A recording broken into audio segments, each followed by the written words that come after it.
cuando el camino se hace largo y cuesta arriba. Recordamos que en esta vida, seguir a Jesús no es un paradero, sino una travesía. Y mientras Dios nos muestra en qué dirección caminar, los salmos nos dan una melodía para cantar en la incertidumbre, para cantar en el dolor, para cantar en el camino de la transformación. Te invitamos a ponerte tus audífonos para aligerar tu travesía y escuchar y cantar juntos cánticos de ascenso. Un estudio a través de los Salmos 120 al 134.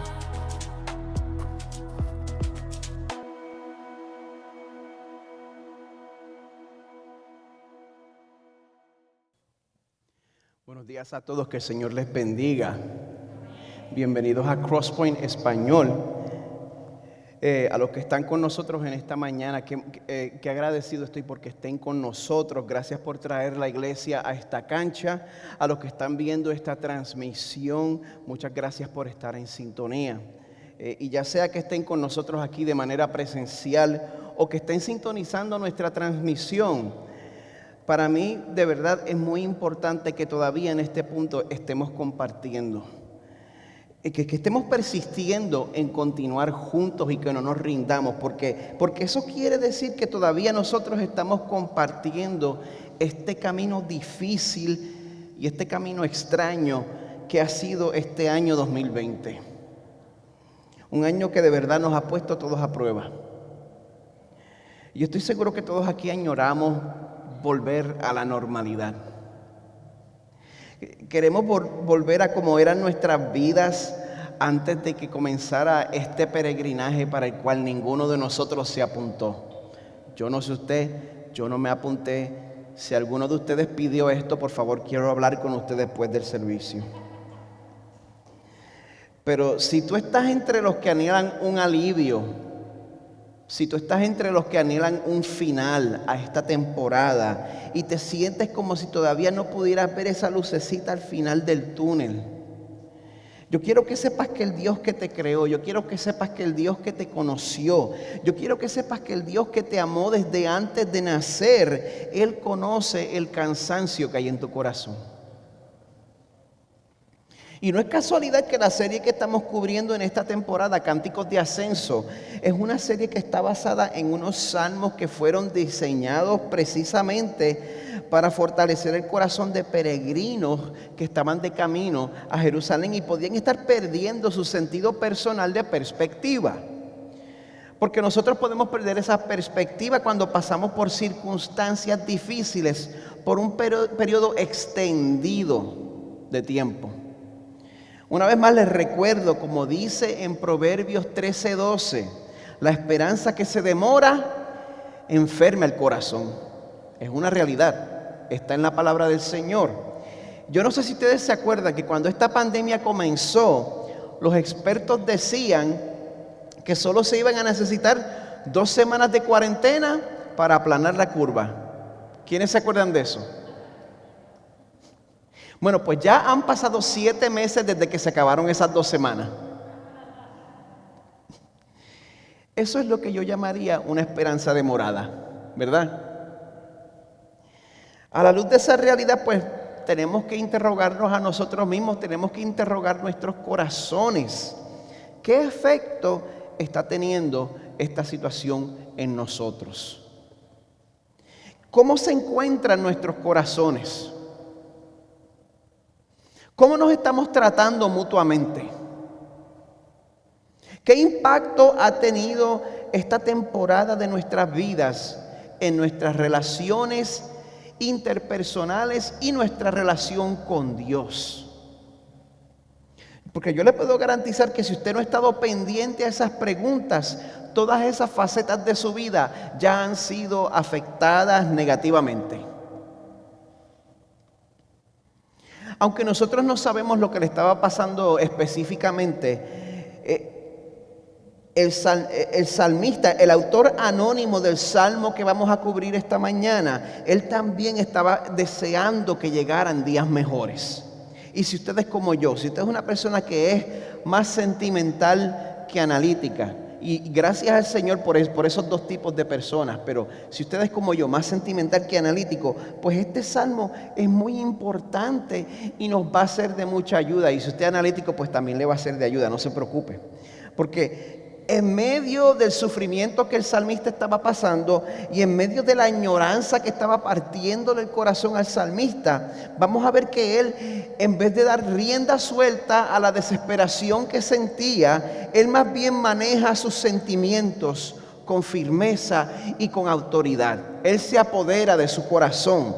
Asimismo, como el rey David se ordena a sí mismo en el Salmo 113, dice a sí mismo: bendice alma mía a Jehová. No tiene que ver nada con mis sentimientos. Bendice alma mía a Jehová. Pues asimismo el corazón del salmista de hoy está lleno de gozo en medio del sufrimiento.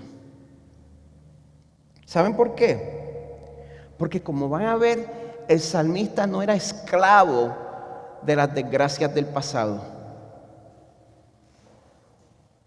Y tampoco estaba atribulado porque no le acababa de llegar el día de su suerte, sino que esta felicidad que él tenía trascendía la situación que él estaba pasando en su vida, porque el lema principal del salmista no era: ay, las cosas horribles que me han pasado a mí. Y el lema del salmista tampoco era: ay, las cosas buenas que no me acaban de llegar a mí. No, el lema principal en este salmo era: grandes cosas ha hecho el Señor. Y de ahí es que brotaba la felicidad de su corazón. Así que le voy a pedir a Angélica que pase al frente. La puse a ella a cargo de la lectura de la palabra en esta mañana, y les voy a pedir a todos que busquen en sus Biblias en el Salmo 126.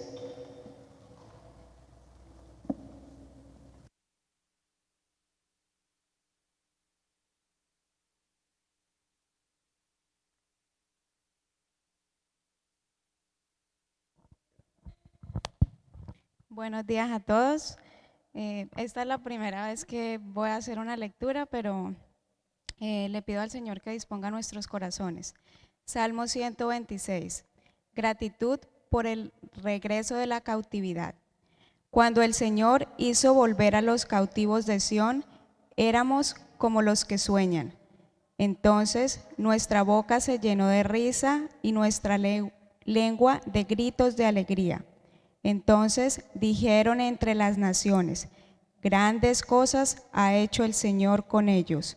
Grandes cosas ha hecho el Señor con nosotros. Estamos alegres. Haz volver, Señor, a nuestros cautivos como las corrientes del sur.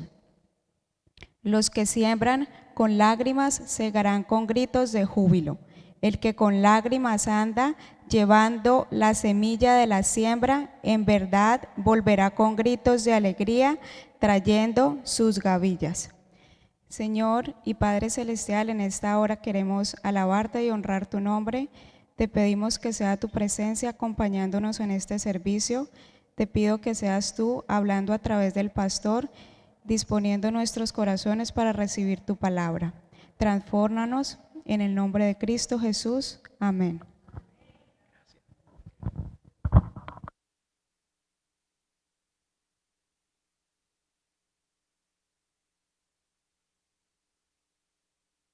Muchas gracias, Angélica.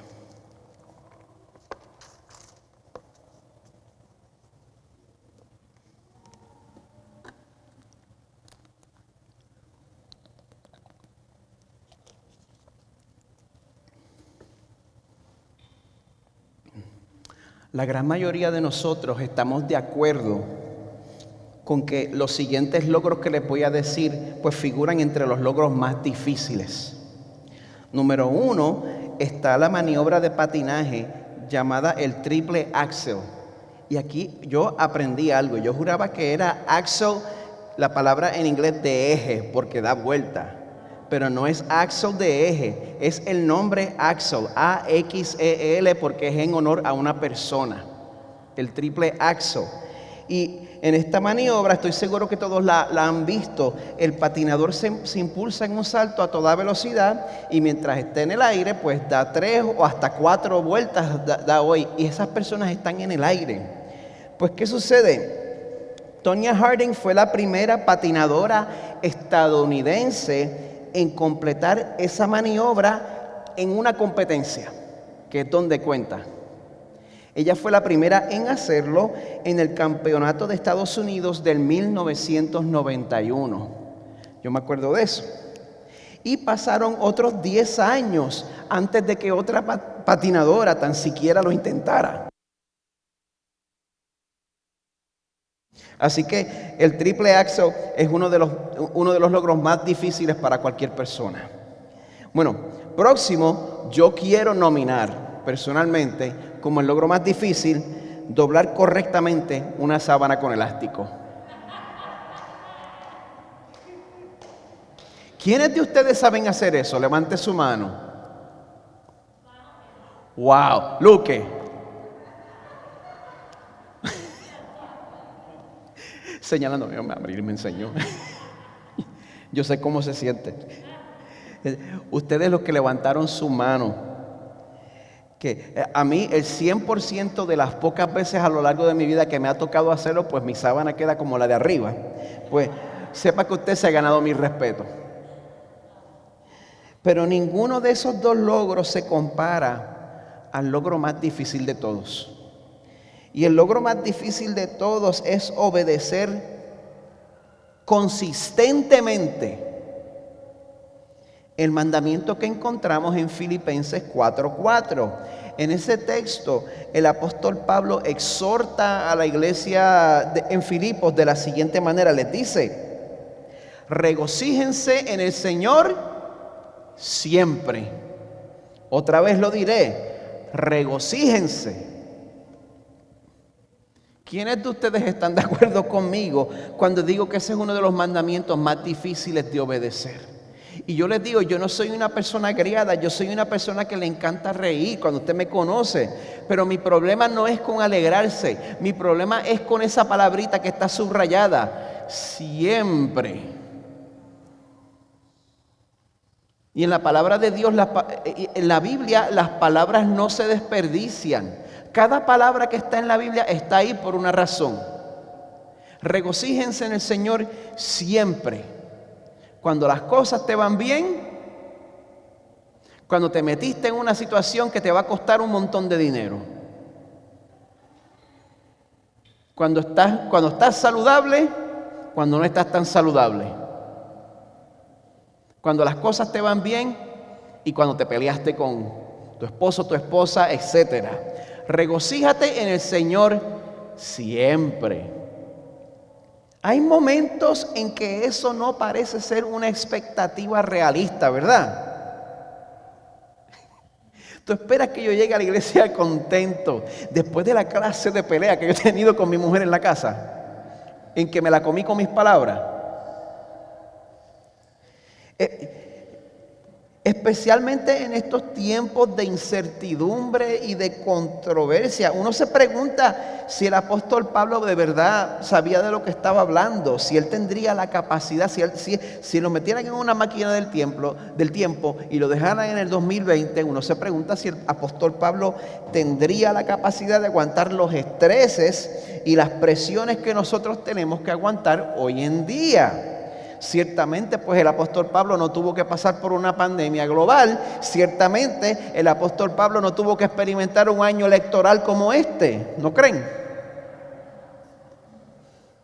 Uno podría sentirse tentado a pensar de esa manera hasta que uno estudia los comentarios de la carta Filipenses y se da cuenta que Pablo escribió esta carta desde la prisión.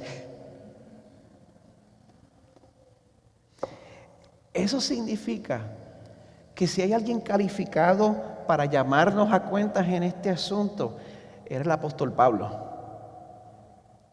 Y cuando vemos las frecuentes exhortaciones a la iglesia a que estén llenos de gozo, y cuando vemos el corazón de Pablo lleno de alegría a lo largo de esa carta, nos damos cuenta que esa alegría, que ese gozo, que esa felicidad, y también lo podemos llamar felicidad porque es la felicidad verdadera, eso va más allá de lo que nosotros conocemos y experimentamos en esta vida. Esa felicidad no está ligada a lo que nos esté pasando, sino que permanece a pesar de lo que nos esté pasando. Esa felicidad va más allá de la felicidad de los sentidos. Esa felicidad es la felicidad de la fe. Y la felicidad de la fe es una felicidad diferente porque está basada en cosas diferentes. Si pueden ver en pantalla esa comparación entre la felicidad de los sentidos y la felicidad de la fe. No estoy diciendo que una es mala y otra es buena, sencillamente estoy llamando atención a sus diferencias. La felicidad de los sentidos está basada en el presente, aquí, ahora. La felicidad de la fe está basada en el futuro. La felicidad de los sentidos está basada en el bien del cuerpo. La felicidad de la fe está basada en el bien del alma. La felicidad de los sentidos está basada en lo que me está pasando ahora mismo, en cómo me está yendo. Mientras que la felicidad de la fe está basada en promesas. La felicidad de los sentidos está basada en el mundo que me rodea, mientras que la felicidad de la fe está basada en una persona, en Dios. Esto nos deja ver que la felicidad que es verdadera, la felicidad que es duradera, el gozo, esa verdadera felicidad pertenece a un grupo específico. Ese grupo específico son las personas que pueden experimentarla tanto en el nivel físico como en el nivel espiritual. No tenemos que desechar el cuerpo. El Señor hizo el cuerpo y el Señor va a redimir el cuerpo en el día final. Pero la verdadera felicidad se experimenta tanto física como espiritualmente. Y eso quiere decir que esta felicidad, como les dije, es para un grupo específico de personas, para personas que son parte de un reino. Un reino que va más allá de cualquier bandera. Un reino que va más allá de cualquier partido político. Un reino que va más allá de este mundo. Un reino en el cual nosotros tenemos el privilegio de estar junto con el Rey en su labor de hacer todas las cosas nuevas, y de ahí es que proviene esa felicidad sobrenatural. En las palabras de quien en vida fuera el pastor Eugene Peterson, el gozo es la experiencia verificada y repetida de aquellos que están involucrados en lo que Dios está haciendo. Si usted está en las gradas, pues quizá no tanto. Pero si usted está involucrado en lo que Dios está haciendo, ese gozo es suyo. Y por esa razón, a pesar de que Pablo estaba en una prisión injustamente, él se podía regocijar en cómo Jesús lo había rescatado, aunque eso había pasado ya antes. Y también se podía regocijar anticipando el retorno de ese mismo Jesús. Y así como Pablo lo muestra en el Nuevo Testamento, el Salmo de hoy nos va a mostrar que en el corazón de los que conocen a Dios y viven para Él, nosotros vamos a encontrar esa misma fórmula. Apreciación más anticipación es igual a gozo. Apreciación más anticipación es igual a gozo. O sea, que la alegría presente tiene pasado y tiene futuro. O sea, que el combustible que nosotros necesitamos para que nuestros corazones estén llenos de una felicidad verdadera es apreciar lo que Dios ya ha hecho por nosotros y también anticipar lo que Dios está por hacer por nosotros. De ahí es que proviene nuestro gozo hoy en día. Mirar al pasado, mirar al futuro. Y no se confunda por lo que ve en pantalla, porque la verdad es que el gozo verdadero va más allá de una simple fórmula. Pero cuando usted encuentre una persona que es parte del reino de Dios y esa persona es verdaderamente feliz, usted siempre va a encontrar esos ingredientes. Va a encontrar una persona que recuerda lo que Dios ha hecho por él y esa persona también anticipa lo que Dios está por hacer en su vida. Pero el salmista no se está limitando solamente a tener una mente positiva. Aquí él está recordando específicamente las maneras en las cuales Dios intervino milagrosamente en su vida y lo salvó junto con su pueblo de una situación de la cual él no se podía librar solo. Por eso, al comenzar, lo primero que encontramos es a alguien que vive apreciando la fidelidad de Dios. Eso es lo primero que vemos. Una vez más, como les dije, el Salmo no nos especifica a qué situación se está refiriendo. Conociendo la historia del pueblo de Israel a lo largo de la Biblia, nosotros no sabemos si se refiere a la esclavitud en Egipto o el cautiverio en Babilonia o en Asiria, no sabemos. Lo que sí sabemos es que el salmista está recordando el tiempo en que el Señor los liberó de esa servidumbre. Él dice en el verso 1: cuando el Señor hizo volver a los cautivos de Sión, éramos como los que sueñan. Parece que la manera en que Dios los liberó de ese cautiverio fue una manera tan milagrosa y tan espectacular que cuando el salmista dice éramos como los que sueñan, está diciendo que fue algo tan sorprendente que ellos no podían creer lo que sus ojos estaban viendo. Se sentía como si estuvieran en medio de un delirio. Estaban convencidos de que estaban soñando al ver cómo la mano del Señor los libró del cautiverio. Y en la Biblia vemos que Dios operó de esa manera para rescatar a su pueblo escogido. Por ejemplo, en Deuteronomio capítulo 26 dice específicamente que Dios sacó a los hebreos de Egipto con mano fuerte, brazo extendido, con gran terror, con señales y milagros. Y por esa razón, cuando usted ve ese poder, ¿qué va a hacer usted? Usted se queda con la boca abierta. Pero esa sorpresa, ese shock, eventualmente desemboca en una respuesta. Una respuesta que era producto de la emoción profunda que ellos sentían. Continúa la primera parte del verso 2. Entonces nuestra boca se llenó de risa y nuestra lengua de gritos de alegría.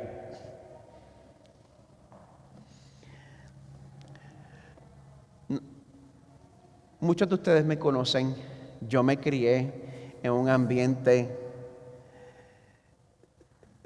carismático que era un circo. Yo he visto los excesos que no honran al Señor. Yo estoy 100% de acuerdo con que el emocionalismo es súper peligroso. Por eso no podemos permitir que las emociones estén al mando sin que las Escrituras nos informen.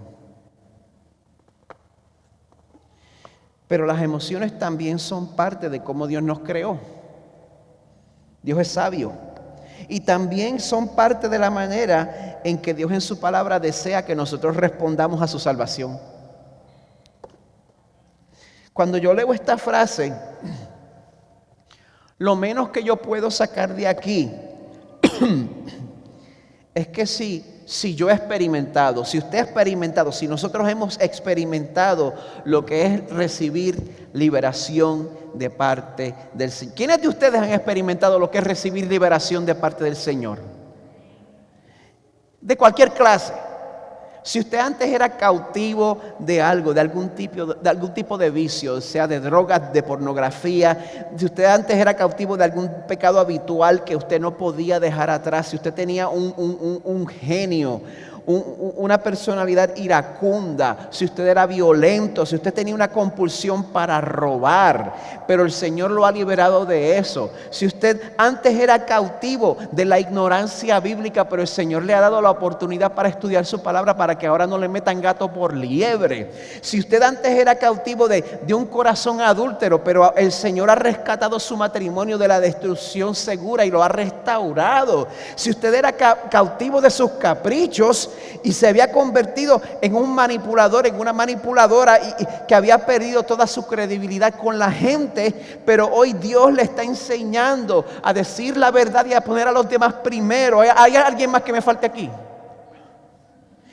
Porque mi intención aquí es que usted se dé cuenta que aunque usted se haya criado en la iglesia y nunca se haya metido en ningún problema, si usted ha confiado en Jesús para su salvación, es porque Dios lo rescató. Y si nosotros hemos recibido liberación de parte del Señor, si nosotros podemos decir junto a David que Dios me sacó del hoyo de la destrucción, del lodo cenagoso, asentó mis pies sobre una roca y afirmó mis pasos. Si podemos decir eso, lo menos que nosotros podemos hacer para responder de acuerdo al salmo de hoy es, número uno, ser personas llenas de gozo.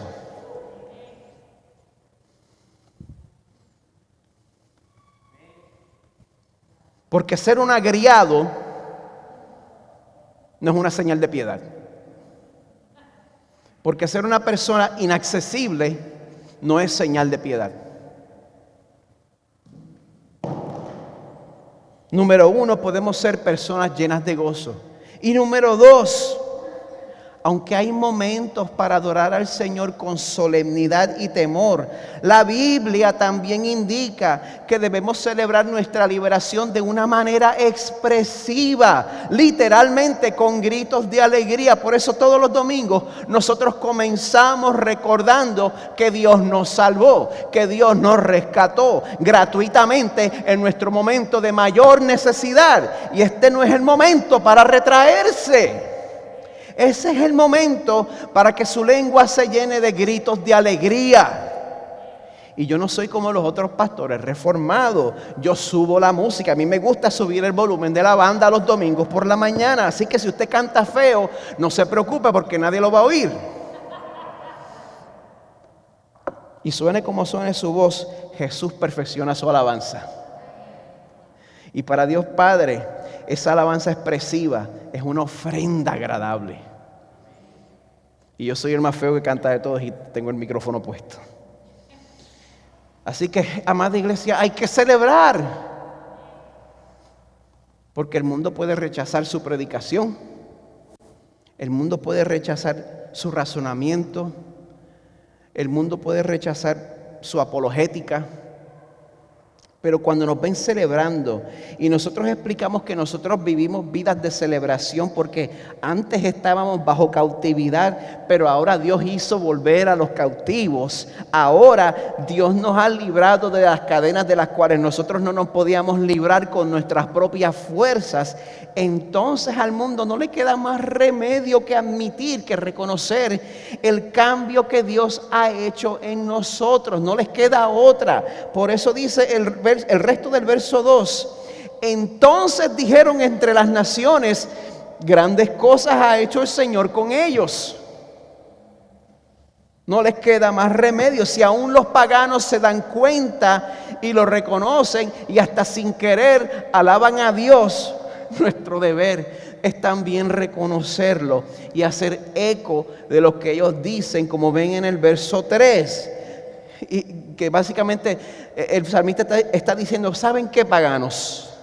Tienen razón, por fin pegaron una. En verdad, grandes cosas ha hecho el Señor con nosotros y es por esa razón que estamos alegres. No hay manera de reconocer que grandes cosas ha hecho el Señor con nosotros y quedarse igual. La consecuencia natural de recordar lo que Dios ha hecho por nosotros en el pasado es que nuestros corazones pueden entonces experimentar lo que es la felicidad de la fe. Una felicidad que permanece en nuestros corazones aunque estemos pasando por situaciones en nuestras vidas que nos estén partiendo el corazón y nos estén comiendo por dentro. Por eso yo quiero aprovechar para preguntarles, cuando pasan por adversidad, cuando pasan por pruebas, cuando pasan por problemas, por difíciles que sean, aunque tengas que llorar legítimamente por una pérdida, eso es apropiado. A pesar de todo eso, ¿alguna vez has experimentado que en el fondo de tu corazón permanezca un sentido de gozo? Pregúntatelo ahora mismo. ¿Alguna vez has experimentado eso? O puedes pensar en alguna ocasión donde te has hundido completamente en la desesperación como si Dios no existiera. Sales corriendo y manoteando en completa desesperación. Y yo te voy a conceder hasta que te suceda 1 o 2 veces. Pero si eres el tipo de persona que se desespera en medio de las pruebas consistentemente, ¿será porque no has adoptado la disciplina diaria de apreciar cómo Dios te ha rescatado de tu pecado? ¿Será por eso? Probablemente. Porque cuando meditamos en eso, cuando pensamos frecuentemente en cómo Dios nos rescató en el pasado, eso fortalece nuestra fe a través de los sufrimientos presentes, porque nos muestra que Dios es fiel a lo que ha prometido. Y eso es algo que necesitamos en medio de los tiempos difíciles, porque es fácil desesperarse. En medio del sufrimiento que el pueblo de Israel se había ganado y había mandado a buscar por su idolatría, pues el pueblo de Israel llegó a pensar que Dios los había olvidado. Pero Dios les pregunta en Isaías 49, ¿puede una mujer olvidar a su niño de pecho sin compadecerse del hijo de sus entrañas? Aunque ella se olvidara, yo no te olvidaré. En las palmas de mis manos te he grabado. Somos como un tatuaje en las manos del Señor. Nuestro Dios se deleita en perdonar y en salvar pecadores como nosotros. Y aunque tengamos que encarar las consecuencias de nuestra infidelidad, como dice en 2 de Timoteo 2:13, si somos infieles, Él permanece fiel, pues no puede negarse Él mismo. Ser fiel es su naturaleza. Es por esa misma razón que, aparte de apreciar, también podemos vivir anticipando la fidelidad de Dios. Anticipando la fidelidad de Dios para nuestro futuro. Por eso, amada iglesia, si han confiado verdaderamente en lo que Jesús hizo por ustedes en la cruz, desechen todos los temores que tengan en sus corazones. Si han confiado verdaderamente en lo que Jesús hizo por ustedes en la cruz, desechen los temores que tengan en sus corazones y que los medios de comunicación les estén tratando de inculcar, especialmente en esta temporada. Desechen los temores si verdaderamente han confiado en Jesús como su Salvador, porque no hay ninguna razón para suponer que Dios de momento vaya a cambiar la manera en que Él trata con su pueblo. Él es el mismo ayer, hoy y por los siglos. Y por esa razón podemos venir confiadamente ante el trono de gracia y podemos rogarle que siga mostrando su misericordia sobre nosotros, como lo ha hecho antes. Así hace el salmista cuando dice en el principio del verso 4, haz volver, Señor, a nuestros cautivos. No sé cuál era el problema, no sé a qué cautivo se refiere. Pero en el primer verso, no sé si se acuerdan, el salmista recuerda cómo fue la primera vez que Dios libró a los cautivos. Dice, es como si le estuvieras diciendo, Señor, tú lo hiciste una vez, con mano fuerte, brazo extendido, con gran terror, señales y milagros. Tú lo hiciste antes. Y ahora en el cuarto verso el salmista está diciendo, Dios, con ese mismo poder que mostraste en el pasado, ¿podrías hacerlo otra vez, por favor? Amada iglesia, no sintamos ninguna vergüenza acudiendo a nuestro Padre en los cielos para pedirle que nos ayude. Hágalo frecuentemente, cuantas veces lo necesite, todas las veces que nos sea necesario. Aquí el salmista tiene la certeza de que Dios lo puede rescatar una vez más, por más desesperada que sea la situación. Y utiliza entonces 2 ilustraciones para mostrarnos las maneras en que Dios nos salva y nos restaura. Usa una ilustración geográfica y usa una ilustración agrícola. Así que quiero mostrarles la primera ilustración, la geográfica. El salmista le pide a Dios que haga volver a los cautivos, o sea, que restaure la buena fortuna de Israel, dice el resto del verso 4, como las corrientes en el sur. ¿Qué quiere decir eso? Que restaure las fortunas de Israel como las corrientes en el sur. Bueno, si usted, como yo, no está seguro de lo que eso quiere decir, pues ahí es donde nuestra confiable traducción Reina Valera del 60 llega al rescate y traduce el verso de la siguiente manera. Dice: haz volver nuestra cautividad, oh Jehová, como los arroyos del Negev. ¿Qué son los arroyos del Negev?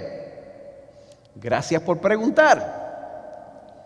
Como pueden ver en el mapa moderno de Israel que está en pantalla, el desierto de, como se pronuncia en hebreo, Negev, se encuentra en el sur. También aprendí que Negev significa sur y significa seco. Pues a lo largo del desierto del Negev uno puede encontrar un fenómeno interesante, y esos fenómenos se llaman wadis. Carmen, ¿qué quiere decir wadi? Ríos. Los wadis son ramblas. Una rambla es un cauce seco. Una zanja seca que solamente se llena de agua durante los meses lluviosos. Pero durante los meses que no hay lluvia, se secan y se agrietan. Pues los límites nortes del desierto del Negev son de alta elevación, y en las temporadas de lluvia, cuando baja el agua, los wadis se llenan. Y esos wadis entonces se convierten en los arroyos del Negev. Y es por esa razón que en medio del desierto uno puede ver vegetación, como pueden ver en la foto. Qué interesante.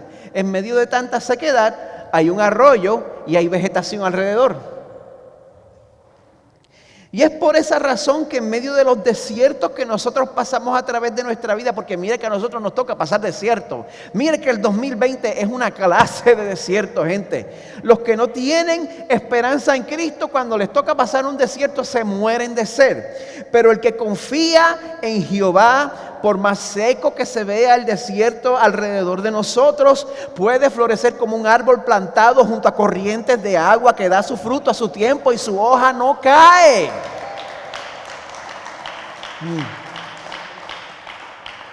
Así que si usted ve sequedad a su alrededor, pídale al Señor sin pena que lo restaure como los arroyos del Negev. Pídaselo. Esa es la primera ilustración, la geográfica. La segunda ilustración es agrícola. El verso 5 dice: los que siembran con lágrimas segarán con gritos de júbilo. Verso 6: el que con lágrimas anda llevando la semilla de la siembra, en verdad volverá con gritos de alegría, trayendo sus gavillas. Cuando el Señor nos salva, y el Señor cambia nuestros corazones, y morimos al pecado y vivimos al Señor, y el Señor cambia nuestros gustos. Cuando el Señor nos transforma de adentro para afuera y dedicamos nuestras vidas al Señor y vivimos sometiendo nuestras vidas a la obediencia, no perfectamente, pero sometiendo poco a poco mientras nos damos cuenta, y en cada área vemos un fuego y lo apagamos. Pues cuando vivimos de esa manera y llamamos a la gente a nuestro alrededor a que haga lo mismo, es como si estuviéramos sembrando semillas en un clima inhóspito. ¿Sabe qué? Uno sale a sembrar y se sufre sembrando. Y cuando se siembra en un clima tan duro, no hay mucha esperanza, parece inútil, parece que no tiene caso salir a sembrar.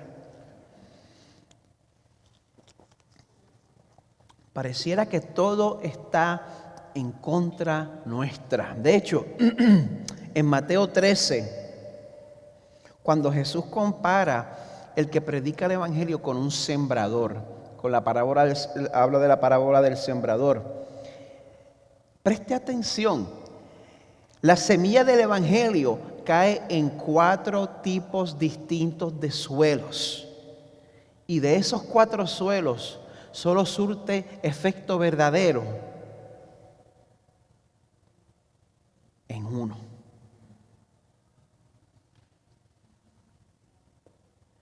Si el Señor te dice, sal, predica el Evangelio y vas a tener éxito el 25% del tiempo. ¿Quién se apunta para eso? Sufre sembrando el 100% del tiempo y es exitoso el 25% del tiempo. Y ese es el caso. Nosotros vamos a encontrar que personas que van a rechazar el Evangelio de primera intención, vamos a encontrar personas que van a comenzar y se van a rajar, que se les va a acabar el vapor, que van a empezar y cuando vayan a estar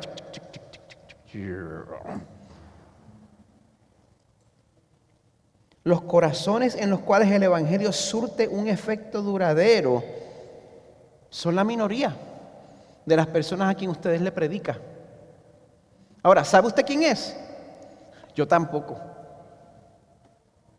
No tenemos idea.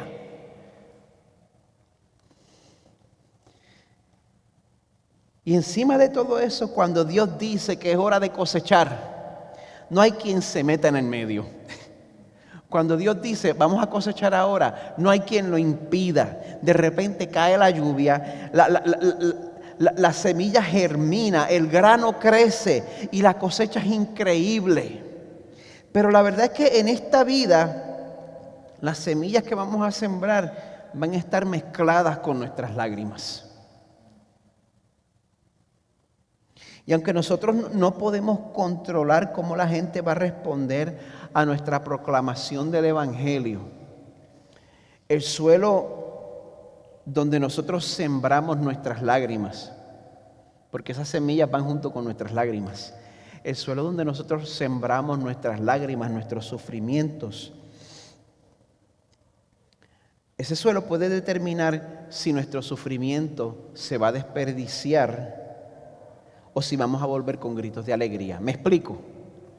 Si nosotros sembramos nuestro sufrimiento en el suelo del resentimiento, si nosotros sembramos nuestro sufrimiento en el suelo de la amargura, en el suelo de la incredulidad, en el suelo de la culpa, en el suelo de la ansiedad, cada vez que nos toca sufrir en esta vida, recurrimos a esos suelos, pues nosotros vamos a desperdiciar nuestra semilla. Pero si nosotros sembramos nuestra semilla de sufrimiento, aunque sea llorando, poniendo nuestros ojos en Jesús, estamos sembrando en un terreno fértil, no importa lo que vean sus ojos, porque en Jesús vemos el ejemplo principal de alguien que sembró en tristeza, pero cosechó en gozo y en triunfo. El autor del libro de Hebreos nos exhorta, y me gusta cómo lo pone en la Nueva Traducción Viviente. En Hebreos 12 nos dice, corramos con perseverancia la carrera que Dios nos ha puesto por delante. Esto lo hacemos al fijar la mirada en las circunstancias. Esto lo hacemos al fijar la mirada en los evangelistas célebres. Esto lo hacemos al fijar la mirada en Jesús, el campeón que inicia. Sin Él usted no empieza a creer. Y perfecciona nuestra fe. Sin Él no terminamos tampoco. El campeón que inicia y perfecciona nuestra fe. Debido al gozo que le esperaba, este es el ejemplo que nosotros que queremos emular. Debido al gozo que le esperaba, Jesús soportó la cruz sin importarle la vergüenza que ésta representaba. Ahora está sentado en el lugar de honor, junto al trono de Dios. Piensen en toda la hostilidad que soportó por parte de pecadores. Así no se cansarán ni se darán por vencidos. Amada iglesia, no desperdiciemos nuestros sufrimientos. Porque de que nos tocan, pero no los desperdiciemos. Esa es la oportunidad para que recordemos al Dios que fue fiel para rescatarnos en el pasado, y también es la oportunidad para que estemos en fe en que Dios nos va a ayudar en el futuro, lo cual va a resultar en un corazón lleno de gozo hoy, en el presente. Si estás aquí y nunca has confiado en Jesús como tu Salvador, yo te llamo a que lo hagas hoy. Si percibes que Dios está inquietando tu corazón, por favor, responde hoy. Dios te llama a que reconozcas que necesitas que Él te salve. Dios te llama a que reconozcas que tú le has desobedecido. Dios te llama a que vengas a Él con un corazón arrepentido. Dios te llama a que creas que el sufrimiento y la muerte de Jesús en la cruz fueron suficientes para pagar por toda la deuda de tu pecado y no tienes que añadir nada. Así que, amada iglesia, vamos a recordar juntos ese sacrificio participando en la mesa del Señor. Voy a invitar al equipo de adoración a que tome su lugar.